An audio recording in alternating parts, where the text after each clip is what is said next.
हाय, आपके साथ मैं हूँ Surabhi Sharma. India TV YouTube channel subscribe करिए, बेल आइकन दबाएं।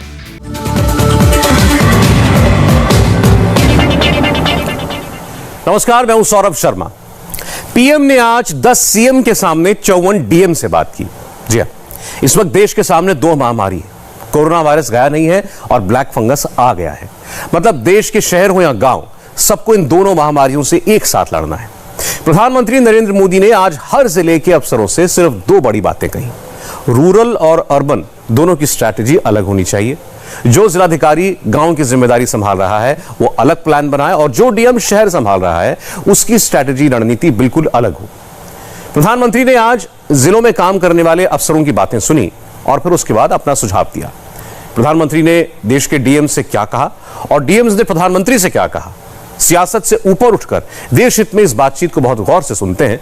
शहर के लोगों को भी इससे फायदा होगा और गांव के लोगों को भी इससे राहत मिलेगी। महामारी जैसी आपदा के सामने तो आप अपने परिश्रम पर बेहतर से बेहतर उपयोग करते हैं। फील्ड में किए गए आपके कार्यों से, आपके अनुभवों और फीडबैक से ही प्रैक्टिकल और इफेक्टिव पॉलिसीज बनाने में मदद मिलती है। कोरोना की सेकंड और डेडली वेव में प्रधानमंत्री कितना प्रैक्टिकल होकर सोच रहे हैं, मोदी के पास किस तरह की फील्ड रिपोर्ट्स आ रही हैं, ये समझने के लिए आपको इन तस्वीरों के भीतर झांकना होगा। इस फ्रेम में मोदी हैं और देश के 10 राज्यों के 54 जिलों के डिस्ट्रिक्ट मजिस्ट्रेट भी हैं। फ्रेम में इन राज्यों के सीएम को ढूंढना थोड़ा मुश्किल है, मगर हर राज्य के मुख्यमंत्री ने भी इस इंपॉर्टेंट मीटिंग में अपनी मौजूदगी दर्ज कराई। मीटिंग में महाराष्ट्र, छत्तीसगढ़, केरल, आंध्र प्रदेश और राजस्थान के जिलाधिकारियों ने मोदी को अपनी रिपोर्ट कार्ड दी और फिर मोदी ने एक एक करके सबको आगे का डायरेक्शन दिया। इस बार मोदी का सबसे ज्यादा फोकस दो चीजों पर था। पहला फील्ड वर्क और दूसरा गांव देहात। कोरोना के इस काल ने आपके काम को पहले से कहीं अधिक चैलेंजिंग और डिमांडिंग बना दिया है। जब फील्ड पर मौजूद लोगों से बातचीत होती है तो ऐसी अभूतपूर्व परिस्थितियों से निपटने में बहुत अधिक मदद मिलती है। हमें गांव-गांव यही संदेश पक्का करना है कि हमें अपने गांव को कोरोना से मुक्त रखना है और लंबे अरसे तक जागरूकता से प्रयास करना है। कोरोना की सेकंड वेव के बीच ऐसा लग रहा है कि कोरोना अब शहर से गांवों की तरफ शिफ्ट होने लगा है। मसलन महाराष्ट्र में 9 अप्रैल को 32% केस गांव में थे और 9 मई को यह आंकड़ा 56% हो गया। यूपी में 9 अप्रैल को 49% केस ग्रामीण इलाकों में थे और 9 मई आते आते नंबर 76% पर पहुंच गए। 9 अप्रैल को आंध्र प्रदेश के 53% गांव में कोरोना के केस आए और 9 मई को नंबर 72% पर पहुंच गए। मगर मोदी के प्रोएक्टिव कदम और राज्यों के साथ कोऑर्डिनेशन में हो रहे काम की बदौलत राज्य में थोड़े सुधार होते दिख रहे हैं। मसलन 28 अप्रैल से 4 मई के बीच देश के 531 जिले ऐसे थे जहां हर रोज 100 से ज्यादा नए केस रिकॉर्ड किए जा रहे थे, मगर 12 से 18 मई के बीच नंबर्स में कमी आई और 531 जिलों में से 430 जिलों में हर दिन 100 से ज्यादा केस रिकॉर्ड हुए। 29 अप्रैल से 5 मई के बीच देश में 210 जिलों में पॉजिटिव केस कम हो रहे थे। 6 से 12 मई के बीच 214 जिलों में पॉजिटिव केस कम हुए और 13 से 19 मई के बीच 303 जिलों में केस पॉजिटिविटी कम हुई और ये एक अच्छा संकेत है। सिचुएशन थोड़ी सुधरी जरूर है। इसी आधार पर मोदी को फील्ड रिपोर्ट्स भी मिल रही हैं, मगर मोदी को भी पता है कि कोरोना की एक्सपायरी डेट अभी आई नहीं है। साथियों, बीते कुछ समय में ये बात सही है कि देश में एक्टिव केस कम होने शुरू हुए हैं। आप भी अपने जिले में अनुभव करते होंगे कि 20 दिन पहले जो एकदम से आपके ऊपर प्रेशर आया था, अब आपको भी काफी महसूस होता होगा बदलाव। लेकिन आपने इन 1.5 सालों में ये अनुभव किया हुआ है कि जब तक ये संक्रमण माइनर स्केल पर भी मौजूद है तब तक चुनौती बनी रहती है। ये वायरस म्यूटेशन में स्वरूप बदलने में माहिर है, एक प्रकार से बहुरूपिया भी है और ये वायरस धूर्त भी है। तो हमारे तरीके और स्ट्रेटेजी भी डायनेमिक होने चाहिए।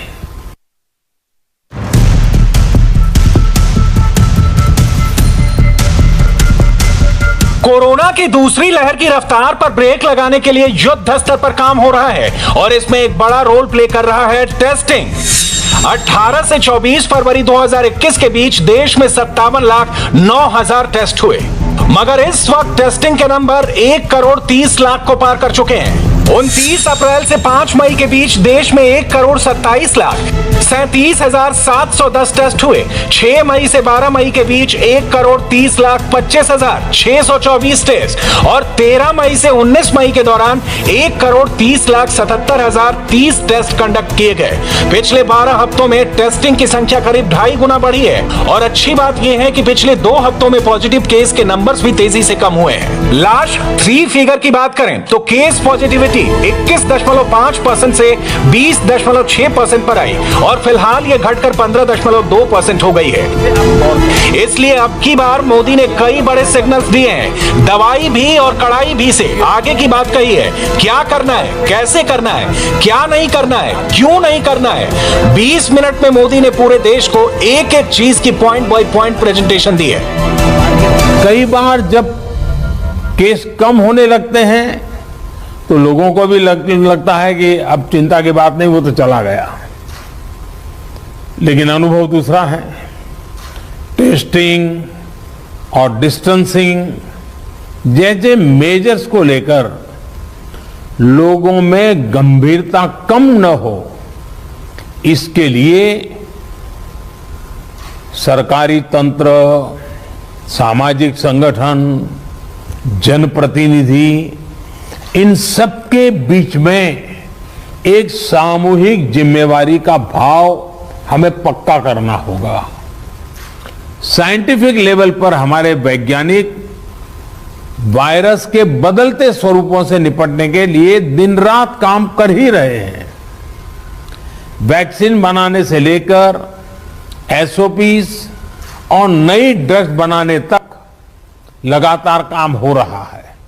नए नए चैलेंजेस के बीच हमें नए नए तौर तरीकों और समाधानों की जरूरत होती है और इसलिए ये जरूरी हो जाता है कि हम अपने स्थानीय अनुभवों को साझा करें और एक देश के रूप में मिलकर के हम सब काम करें।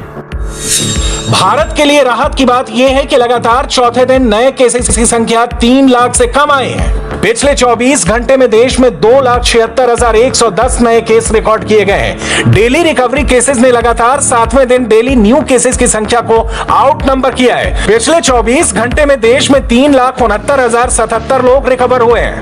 नेशनल रिकवरी रेट 86% को पार कर गया है। टोटल एक्टिव केस लोड में से 96,841 केस पिछले 24 घंटे में कम हुए हैं। पिछले 24 घंटे में टॉप 4 स्टेट का डेटा देखिए। महाराष्ट्र में 18,000 से ज्यादा, कर्नाटक में 16,000 से ज्यादा, केरल में 15,000 से ज्यादा और उत्तर प्रदेश में 12,000 से ज्यादा एक्टिव केसेस की संख्या घटी है।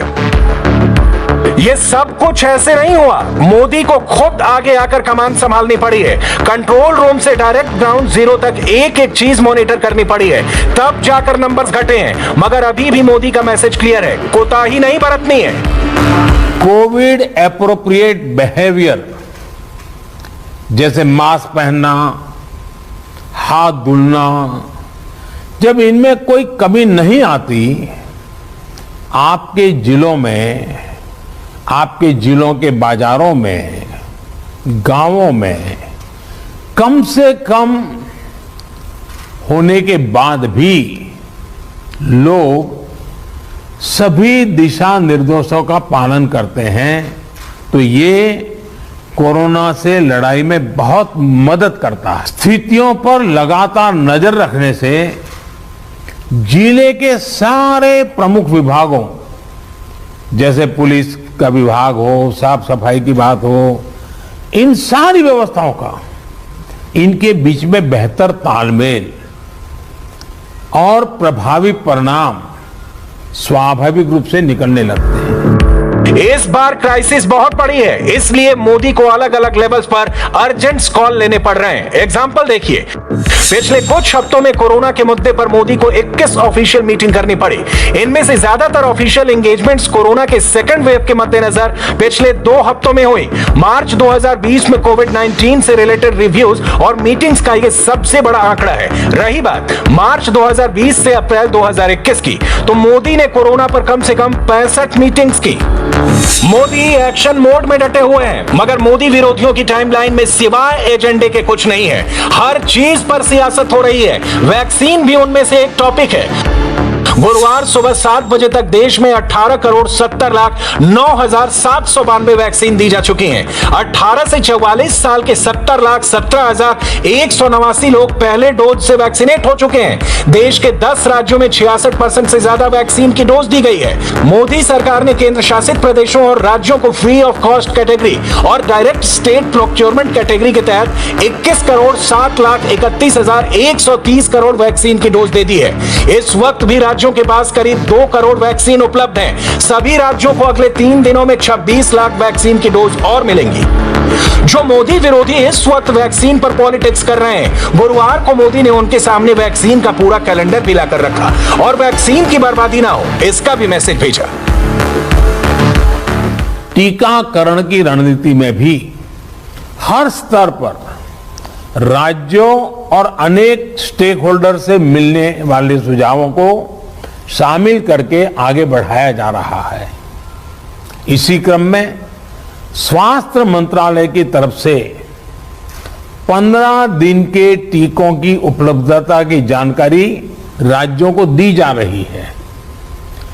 वैक्सीन सप्लाई टाइमलाइन की स्पष्टता होने से टीकाकरण से जुड़े मैनेजमेंट में आप सभी को और आसानी होने वाली है। इससे टीकाकरण से जुड़ी अनिश्चितताओं को दूर करने में, पूरी प्रक्रिया को स्ट्रीमलाइन करने में बहुत मदद मिलेगी। वैक्सीनेशन का जो प्लान है, जो कैलेंडर है, उनको हम नियमित रूप से अलग अलग मीडिया प्लेटफॉर्म पर अधिक से अधिक साझा करेंगे तो लोगों को कम से कम परेशानी होगी। एक विषय वैक्सीन वेस्टेज का भी है। एक भी वैक्सीन की वेस्टेज का मतलब है किसी एक जीवन को जरूरी सुरक्षा कवच नहीं दे पाना। इसलिए वैक्सीन वेस्टेज रोकना बहुत जरूरी है। प्लेटफॉर्म पर अधिक से अधिक साझा करना। 10 राज्यों के डीएम से चर्चा के बाद मोदी के पास पूरी डिटेल आ गई है, मगर वैक्सीनेशन से लेकर वायरस से बचाव तक, जरूरतमंदों के लिए सरकार की योजनाओं से लेकर उसके इंप्लीमेंटेशन तक, मोदी का फोकस छोटी छोटी बातों पर है। साथियों, पिछली महामारी हो या फिर ये समय, हर महामारी ने हमें एक बात सिखाई है। महामारी से डील करने के हमारे तौर तरीकों में निरंतर बदलाव, निरंतर इनोवेशन, निरंतर अपग्रेडेशन बहुत जरूरी है। जब हमारी एडमिनिस्ट्रेटिव अप्रोच भी इतनी ही इनोवेटिव और डायनेमिक रहती है तो हमें असाधारण परिणाम मिलते हैं। आपके जिले की चुनौतियां यूनिक होगी, इसलिए आपके समाधान भी उतने ही यूनिक होने चाहिए। हमें आगे के लिए और अधिक तैयार रहना ही होगा। जीवन बचाने के साथ साथ हमारी प्राथमिकता जीवन को आसान बनाने की भी है। गरीबों के लिए मुफ्त राशन की सुविधा हो, दूसरी आवश्यक सप्लाई हो। गुरुवार की मीटिंग में मोदी के साथ उत्तर प्रदेश के जिलों के डीएम भी मौजूद थे। सीएम योगी आदित्यनाथ भी बैठे थे। तो मोदी ने मीटिंग में जो बताया, क्या ग्राउंड पर उसे फॉलो किया जा रहा है? क्या दूर दराज के इलाकों में मोदी का मैसेज पहुंच रहा है? इंडिया टीवी रिपोर्टर विशाल प्रताप सिंह ने एक ऐसे ही लोकेशन से यह ग्राउंड रिपोर्ट भेजी है। प्रधानमंत्री गरीब कल्याण योजना के तहत आज उत्तर प्रदेश भर में जो गरीब लोग हैं, अंत्योदय कार्ड होल्डर हैं, बीपीएल धारक हैं, उन सभी लोगों को राशन फ्री में दिया जा रहा है। 1 यूनिट यानी कि एक प्रति व्यक्ति के हिसाब से 5 किलो लोगों को राशन दिया जा रहा है, जिसमें 5 किलो में डिवाइड इस तरीके से किया गया है कि जो राशन की दुकानें हैं यहाँ पर बाकायदा जानकारी दी गई है कि गेहूँ 2 किलो दिया जा रहा है और चावल जो है वो 3 किलो दिया जा रहा है। सरकार की सही है, आप लोगों को फायदा हो रहा है इससे? बहुत सही, अच्छी है, बहुत सही है भाई, राशन बराबर मिल रहा है हम लोगों को, कोई दिक्कत तो नहीं हो रही है? इसकी वाकई में ज़रूरत थी सभी लोगों को? बिल्कुल बिल्कुल, कोरोना की वजह से लोगों की नौकरी में बाकी चीज़ में समस्या है, इसकी वजह से। जी जी जी। आप यहाँ पहुँचे आसानी से, आपको सब चीज़ मिल गया? आसानी से मिल गया, क्या ज़रूरत है इस चीज़ की? आपको तो आराम से मिल गया। क्या क्या आपको दिखाना पड़ा यहाँ पर? कोई कार्ड दिखाना पड़ा या अपनी जानकारी यहाँ पे पड़ता है बस वही, और आसानी से आपको मिल गया? क्या क्या मिला है आपको? चावल मिला और दूध मिला है। और ये इसमें सीधे पारदर्शिता है, आप देख सकते हैं। एक जो है कार्ड धारक भी देख लेता है कि हमारा कितना राशन आया, और वहाँ पर जो है इलेक्ट्रॉनिक कांटा से इसकी तौल हो जाती है। और ज़रा सा भी कहीं भी अगर जो है शिकायत होती है तो उसकी जांच भी कराई जाती है। हालांकि अभी तक कोई शिकायत इस तरह की आई नहीं, घटतौली से लेकर के, और कहीं जो है कम राशन देने की कोई शिकायत नहीं। दूर दराज के इलाकों में मदद पहुंचने लगी है, क्योंकि दूसरी लहर ने देश के गांवों पर हमला किया, इसलिए खास एहतियात बरती जा रही है। मगर मोदी की लाख कोशिशों के बावजूद सियासत अपने चरम पर है। गुरुवार को दीदी ने भी एक ऐसा ही सियासी हमला मोदी पर किया। वैसे तो 18 और 20 यानी गुरुवार की बैठक का एजेंडा था जिलों के जिलाधिकारियों से बात करना, उनकी सुनना और उनके अच्छे सुझाव या काम को जरूरत के हिसाब से दूसरी जगहों पर लागू करना। सब कुछ मोदी ने साफ साफ कैमरे पर कहा। आपके पास पिछले अनुभवों की ताकत भी है और पिछले प्रयासों की सफलता का मोटिवेशन भी है। मुझे पूरा भरोसा है कि आप सभी अपने अपने जिलों को संक्रमण मुक्त करने में सफलता पाएंगे। देश के नागरिक का जीवन बचाने में, देश को विजयी बनाने में हम सभी सफल होंगे। और मेरा आज कुछ साथियों को सुनने का मौका मिला है, लेकिन आपके पास, हर एक के पास कुछ न कुछ सफलता की गाथाएं हैं। बड़े अच्छे इनोवेटिव प्रयोग आप सबने कहीं न कहीं किए हैं। अगर वो आप मुझे पहुंचा देंगे तो जरूर इसको देश भर में पहुंचाने में मुझे सुविधा होगी, क्योंकि इंटेलेक्चुअली डिबेट करके कितनी भी चीज क्यों ना निकाले, लेकिन उससे ज्यादा ताकत जो फील्ड में काम करता है, उसने जो अनुभव किया है और उसने जो रास्ते खोजे हैं, वो बहुत ताकतवर होते हैं। और इसलिए आप सबकी भूमिका बहुत बड़ी है। मगर दीदी ने इस इंपॉर्टेंट मीटिंग को भी अपनी पॉलिटिक्स का टूल बना लिया और मोदी के 20 मिनट के भाषण को सुनने के बाद कुछ ऐसे रिएक्ट किया। It was just a casual super flock meeting. We the chief ministers are feeling insulted and humiliated, and we are astonished to see that Prime Minister called a meeting and invited the chief ministers, and all the chief ministers were sitting just like puppet. Nobody is allowed to speak. Then how do we speak about the public demand? We never ask about the COVID vaccine. They never ask about the medicine position. They never ask about the oxygen position. They never ask about the remdesivir, the medicine, the urgent, what is not available in the market now. They didn't ask us for the black fungus, that new disease. कोई CM को बोलने नहीं दिया, DM को बोलने दिया। DM को थोड़ा थोड़ा डीएम को बोला, जैसा उत्तर प्रदेश को डीएम को बोला, एक एपी का बोला, एक छत्तीसगढ़ को बोला, ऐसा 4-5 डीएम को बोला कि आज ने जो किया है एक डिक्टेटरशिप से भी ज्यादा है। इसे लगता है कि देश में मार्शल लॉ चल रहा है, प्राइम मिनिस्टर का मर्जी माफिक सब चलेगा, सब उसका बॉन्डेड लेबर है, कोई पॉलिटिकल पार्टी से भी उनका नहीं है। दीदी ने सियासी हमला तो कर दिया, मगर उसके बाद उन पर काउंटर अटैक भी हुआ। बीजेपी ने ममता बनर्जी पर मीटिंग को हाईजैक करने का आरोप लगाते हुए ये तक कह दिया कि ममता बनर्जी ने अपने ही राज्य के एक जिले के डीएम को बोलने नहीं दिया। ममता बनर्जी जी जो बंगाल की मुख्यमंत्री हैं, आज उनका आचरण बहुत ही अशोभनीय रहा है। उन्होंने पूरी मीटिंग को एक प्रकार से डिरेल करने की कोशिश की कि वो मीटिंग सफल ही नहीं हो। उन्होंने कहा कि सिर्फ भाजपा प्रदेश के डीएम्स को बुलाया जाता है मीटिंग के लिए, जबकि पूर्व में आंध्र प्रदेश के डिस्ट्रिक्ट मजिस्ट्रेट, छत्तीसगढ़, महाराष्ट्र, केरल आदि प्रदेश के भी जिलाधिकारियों ने अपनी बात रखी है। और प्रधानमंत्री की सोच बहुत साफ है कि जो भी जिला और जिले के अधिकारी अच्छा काम कर रहे हैं, उनके अच्छे काम को देश में जानना चाहिए। ये तो अच्छी बात है। आज भी ममता जी ने अपने प्रदेश के डिस्ट्रिक्ट मजिस्ट्रेट थे 24 परगना जिले के, उनको बोलने नहीं दिया। कहा कि डीएम क्या जानते हैं, मैं जानती हूं उनसे अधिक। वैसे कोरोना जैसे गंभीर मुद्दे पर सियासत से परे हटकर दीदी को एक बार अपने घर के भीतर झांक लेना चाहिए। यूपी के मुकाबले बंगाल की आबादी कम है, मगर एक्टिव केस के नंबर कुछ और हैं। बंगाल में 1,31,491 एक्टिव केस हैं, जबकि यूपी में 1,23,579 एक्टिव केस हैं। ठीक इसी तरह बंगाल में पॉजिटिविटी रेट 30% से ज्यादा है, जबकि यूपी में इससे कहीं कम। यानी सीधी भाषा में कहें तो दीदी की सियासी स्क्रिप्ट शुद्ध रूप से पॉलिटिकल है, मगर इस सियासत से मोदी को फर्क नहीं पड़ता। इस वक्त मोदी का पूरा फोकस कोरोना क्राइसिस से देश को निकालने में है, ना कि पॉलिटिकल ब्लेम गेम।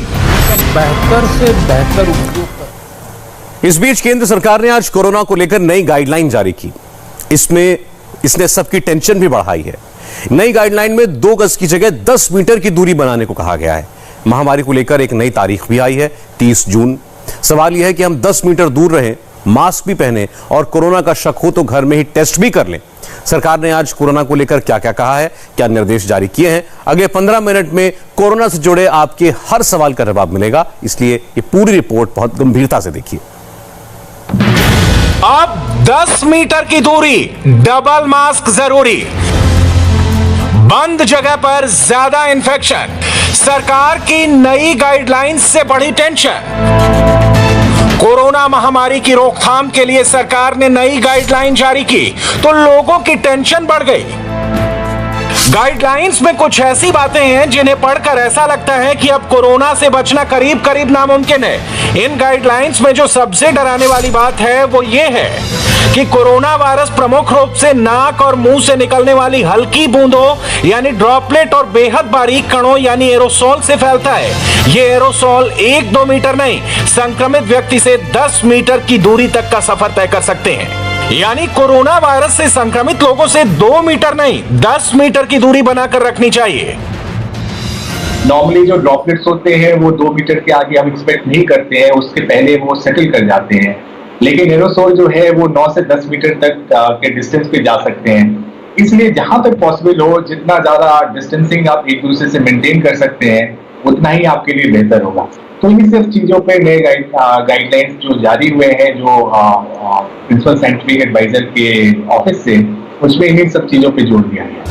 अब तक हम सुनते आए थे कि 2 गज की दूरी और मास्क है जरूरी, लेकिन सरकार की इस नई गाइडलाइंस ने लोगों के होश उड़ा दिए हैं।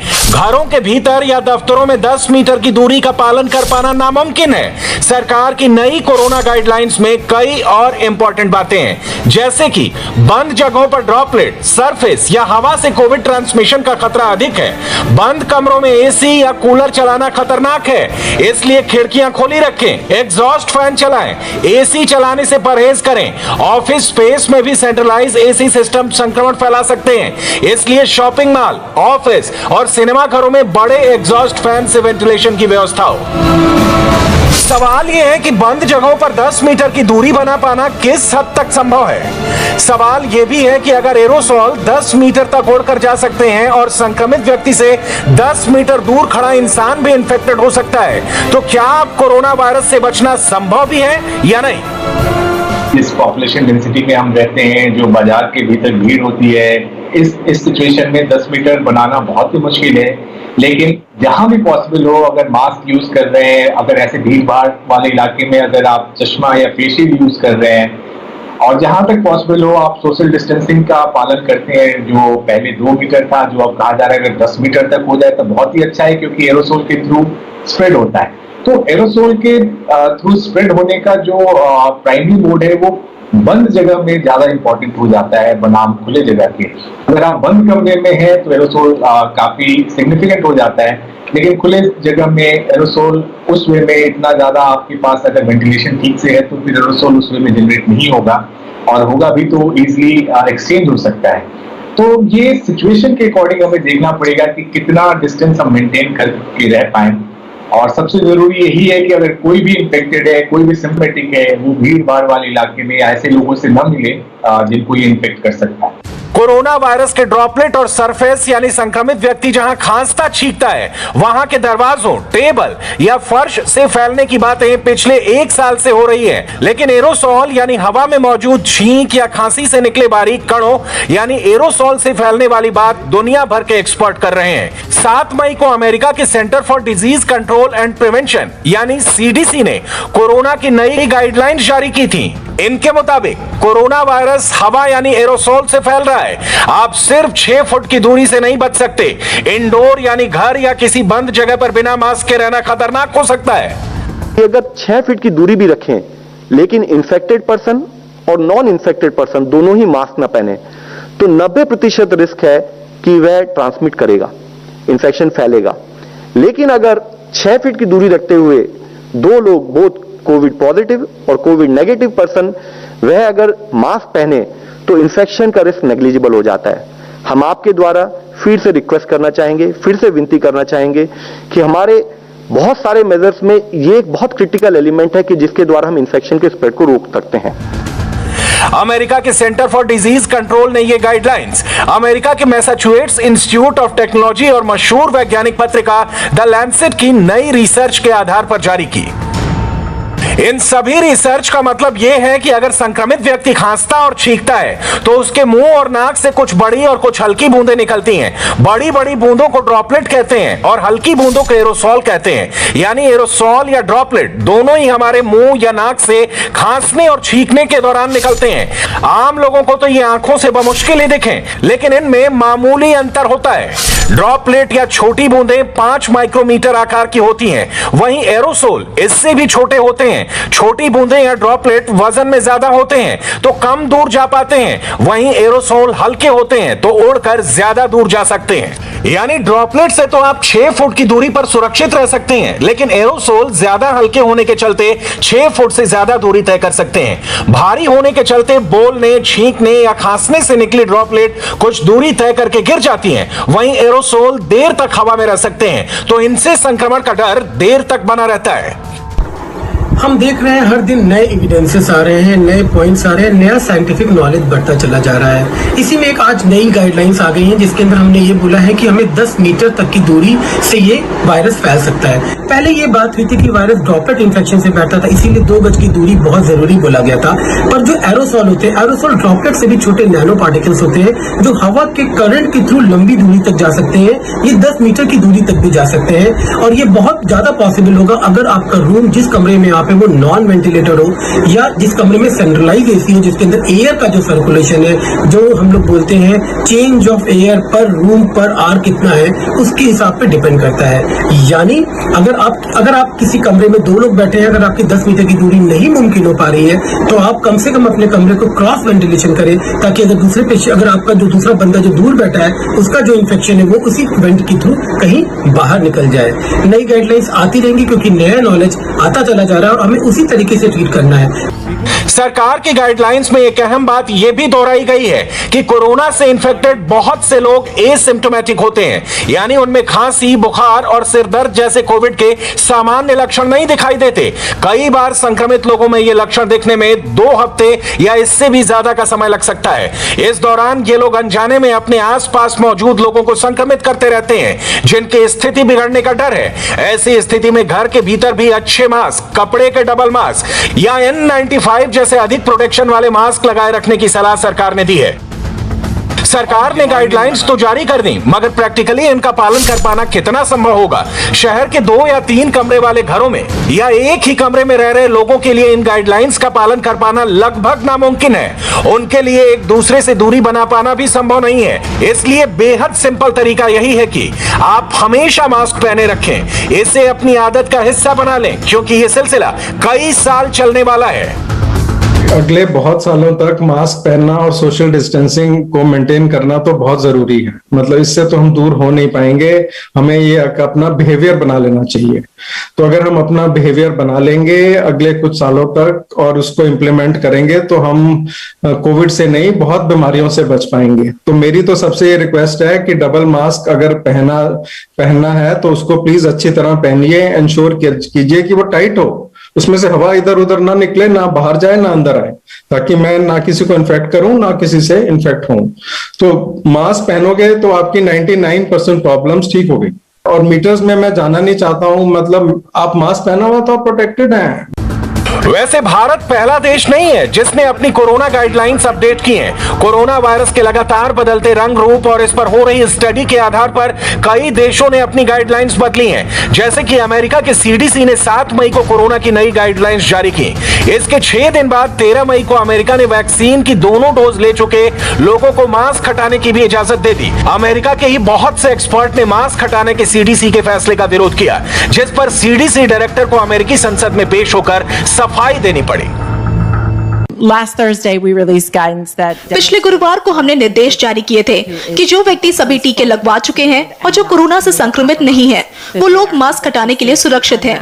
हाँ, इसमें कुछ अपवाद शामिल है, जैसे कि कहीं यात्रा के दौरान या अगर आप अस्पतालों में जाएं तो मास्क लगाना होगा। individual you can safely unmask if you're fully vaccinated.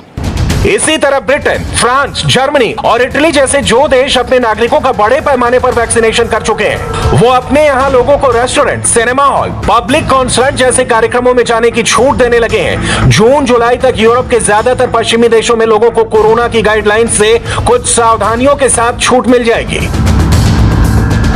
दुनिया भर में सेहत से जुड़ी सबसे बड़ी संस्था वर्ल्ड हेल्थ ऑर्गेनाइजेशन भी कोरोना की गाइडलाइंस में बदलाव करता आया है। हाल ही में वर्ल्ड हेल्थ ऑर्गेनाइजेशन ने अपनी गाइडलाइंस का जो वीडियो जारी किया है, उसमें कम से कम 2 मीटर की दूरी बनाने, हमेशा मास्क लगाने और वेंटिलेशन यानी हवा की आवाजाही अच्छी रखने की सलाह दी गई है। The number of deaths that are being reported around the world is really shocking this late into a pandemic. When we have the tools at hand that can prevent infections, that can prevent those who are infected from spreading to others, and can prevent people from dying. The biggest ways in which we know can limit the spread is around our physical distancing. What we advise in every situation is taking a risk-based approach, because the situation globally is very different. The intensity of transmission is very different. At an individual level, we're asking everyone to know what your risk is through that activity and take measures to lower your risk. Practice your physical distancing, wearing a mask, avoid crowded spaces, make sure you have good ventilation if you're indoors. It's as simple as opening the windows if it's safe to do so. Practice respiratory etiquette. Get a vaccine when it's your turn. Avoid mass gatherings. साफ है कि corona के लगातार रूप बदलने के कारण बहुत से देशों को अपनी कोरोना गाइडलाइंस में बदलाव करने पड़ रहे हैं। यही नहीं, वैक्सीनेशन के नियम भी बदले जा रहे हैं। किसी एक कंपनी के टीके की एक डोज के साथ दूसरी डोज दी जा रही है। ब्रिटेन ने फाइजर और एस्ट्राजेनेका के टीके मिलाकर लोगों को दिए हैं। इसी तरह स्पेन भी 2 वैक्सीन की अलग अलग डोज देने के प्रयोग कर रहा है। भारत भी लोगों का बड़े पैमाने पर वैक्सीनेशन करने के लिए 2 अलग अलग वैक्सीन मिलाने की आइडिया पर विचार कर रहा है। आप देखो बाकी कंट्रीज में भी उन्होंने अपने गोल पोस्ट हमेशा चेंज किए हैं। इंग्लैंड ने पहले फाइजर दी, उसके बाद एस्ट्राजेनेका वैक्सीन दी, फिर उन्होंने मतलब फाइजर कम पड़ गई तो उन्होंने सबको एस्ट्राजेनेका दे दी। तो अब वो भी अपना टाइम भी अपना गोल पोस्ट भी चेंज कर रहे हैं। तो अमेरिका में भी अब 3 टाइप की वैक्सीन है। जॉनसन जॉनसन जो कम एफिकेशियस है, वो सिर्फ मतलब वो 78% एफिकेशियस है, पर फाइजर और मॉडर्ना ज्यादा एफिकेशियस है। तो वो अपने गोल पोस्ट चेंज होंगे तो जैसे जैसे मतलब समय बढ़ेगा और ये एक साइंस जैसे इवॉल्व होगी। यानी कोरोना की सेकंड वेव से मिले सबक के आधार पर सरकार इससे जुड़ी गाइडलाइंस बदल रही है और इस महामारी से लड़ने की रणनीति में भी बदलाव किया जा रहा है। वायरस से जुड़ी नई रिसर्च के बाद ये बदलाव बेहद जरूरी हो गए हैं। इसके अलावा सरकार ने गांवों और कस्बों में बड़े पैमाने पर कोरोना संक्रमण फैलने से रोकने की गाइडलाइंस भी जारी की हैं। इसके लिए गांवों और कस्बों में सामुदायिक स्तर पर कोरोना टेस्ट हो। जो व्यक्ति कोविड संक्रमित मिले उसे N95 मास्क देकर आइसोलेट किया जाए। उस इलाके में जाने वाले हर इंसान का रैपिड एंटीजन टेस्ट किया जाए। आशा, आंगनबाड़ी और स्वास्थ्य कर्मियों को रैपिड एंटीजन टेस्ट करने की ट्रेनिंग दी जाए। यह हेल्थ वर्कर N95 मास्क पहनकर ही गांव कस्बों में टेस्ट करें। टेंशन बढ़ाने वाली इन खबरों के बीच एक गुड न्यूज भी आई है। अब आप घर बैठे हुए कोरोना का टेस्ट कर सकते हैं। पुणे की माई लैब कंपनी की बनाई कोरोना टेस्ट किट को मंजूरी मिल गई है। इस टेस्ट किट का नाम है कोविसेल्फ, जो रैपिड एंटीजन टेस्ट कर सकती है। अगर आप कोविसेल्फ किट में कोरोना पॉजिटिव आते हैं तो फिर RT-PCR टेस्ट करने की जरूरत नहीं रहेगी। हमें टेस्टिंग लगातार बढ़ानी होगी, तभी आप पॉजिटिविटी रेट को घटाकर 5% तक ला सकेंगे। टेस्ट की संख्या लगातार बढ़ाते रहनी होगी जब तक आप 5% पॉजिटिविटी तक नहीं आ जाते। इसी वजह से हम इस वक्त 20 लाख टेस्ट कर रहे हैं। इस महीने के अंत तक हम ये संख्या 25 लाख तक ले जाना चाहते हैं। कोविसेल्फ किट से अपना कोरोना टेस्ट करना आसान है, बस आपको इसके दिशा निर्देशों का पालन करना है। माई लैब के डायरेक्टर सुजीत जैन ने हमें दिखाया कि इस किट का इस्तेमाल कैसे कर सकते हैं। एक्सपर्ट्स का मानना है कि कोविड की सेल्फ टेस्ट किट की मदद से ज्यादा लोगों के टेस्ट किए जा सकेंगे। उनको टेस्टिंग के लिए इंतजार नहीं करना होगा। लैब में भीड़ इकट्ठा होने से रोका जा सकेगा। इसके लिए ICMR ने एक एडवाइजरी जारी की है कि अगर आपको सिम्टम्स हो या अगर आप पॉजिटिव पर्सन के कांटेक्ट में आए हैं तभी आपको इस टेस्ट का इस्तेमाल करना है। इस केस में ICMR ने ये कहा है कि अगर आपका ये एंटीजन टेस्ट पॉजिटिव है तो आपको RT-PCR टेस्ट कराने की जरूरत बिल्कुल नहीं है। इसी बेस पर आपको हॉस्पिटल में एडमिशन मिल जाएगी। नेगेटिव है तो उसको नेगेटिव है और अगर आपके सिम्टम्स परसिस्ट करते हैं या कोई आता है तो आपको RT-PCR टेस्ट करानी चाहिए। सरकार की कोशिश है कि रोज देश भर में 40 लाख से ज्यादा लोगों के कोविड टेस्ट हों, यानी मौजूदा औसत टेस्टिंग से दोगुना। इसके लिए नए तरीकों को मंजूरी दी जा रही है। इसी प्रक्रिया के तहत अब Indian council for medical research यानी ICMR ने गरारे करके सैंपल लेने के तरीके को मंजूरी दे दी है। कोरोना वायरस के टेस्टिंग का यह तरीका national environmental engineering research institute ने इजाद किया है। गरारे करके किसी के कोविड सैंपल लेने का यह दुनिया में पहला तरीका है जो भारत में डेवलप किया गया है। इससे मरीज को RT-PCR टेस्ट की रिपोर्ट जल्दी मिल सकेगी। इस टेस्ट के कई फायदे हैं। सैंपल लेने के लिए किसी ट्रेंड लैब टेक्नीशियन की जरूरत नहीं होगी। मरीज खुद से सैंपल टेस्ट ट्यूब में लेकर लैब को दे सकेगा। इससे समय बचेगा, लैब में भीड़ कम होगी, गरारे से टेस्ट करना सस्ता होगा, RNA किट की जरूरत नहीं रह जाएगी। इसमें एक नई तकनीक हम लोग कर सकते हैं कि हम जो एक सोल्यूशन होता है सलाइन सोल्यूशन, जो पेशेंट सस्पेक्टेड है वो अपने मुंह में उसको रख के उसके गरारे करें। उसको 30 सेकंड तक 15 सेकंड तक मुंह में गरारे करने हैं। गरारे करने के बाद उसी जो पानी है उसका जो सोल्यूशन है उसके टेस्ट ट्यूब में ले लेना है और वो टेस्ट ट्यूब सैंपलिंग के लिए भेज देनी है। इसके अंदर सबसे इंपॉर्टेंट क्या हो गया, हम लोगों को जो स्वैब डालते थे नाक से या मुंह में, जो कि कारण लोगों को परेशानी होती थी या जो लोग जिसको नहीं करा पाते थे या जो लोग कुछ लोग नहीं कर पाते थे उनकी जरूरत नहीं ना। और हमें इसके लिए स्किल्ड वर्कर जिस टेस्ट को परफॉर्म करता था उसकी जरूरत नहीं रहेगी। वो सैंपल लैबोरेटरी में जाता है एक स्पेसिफिक टेम्परेचर पे, एक स्पेसिफिक बफर मीडियम में, और इमीडिएटली वो टेस्ट होता है और हमें इसका रिजल्ट 90 मिनट पे भी आ जाता है।